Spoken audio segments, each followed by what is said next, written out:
డబ్బు కోసం నీడు ఉన్నవాళ్ళు ఈ బెట్టింగ్ యాప్స్ మీద పడతారు. ఇవి బెట్టింగ్ యాప్స్ కూడా ఎట్లా అంటే మొదట్లో వచ్చినట్టు వస్తుంటాయి. ఒక 1000 రూపాయలు పెట్టారనుకోండి, 4-5 వేల రూపాయలు వస్తాయి. మళ్ళీ ఒక 1000 రూపాయలు పెట్టారనుకోండి, ఒక 8,000 రూపాయలు వస్తాయి.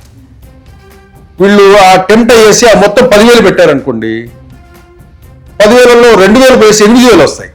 అప్పుడు వాళ్ళు ఏమంటే నేను కంఫర్ట్ జోన్లో ఉన్న, పోయింది 2,000 కదా, నాకు వచ్చింది ఇంత కదా, ఇట్లా పెట్టుకుంటూ లాస్ట్కి ఏం చేస్తారంటే వీళ్ళకి తెలియదు ఎంత పెడుతున్నామని.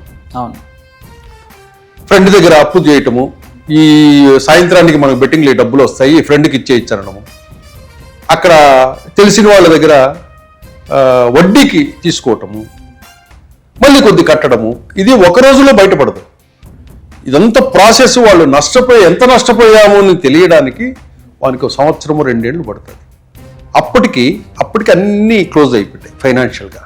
అంటే ఎక్కడ తెలిసిన వాళ్ళ దగ్గర అందరి దగ్గర అయిపోయింటుంది, జీరోలో ఉంటాడు.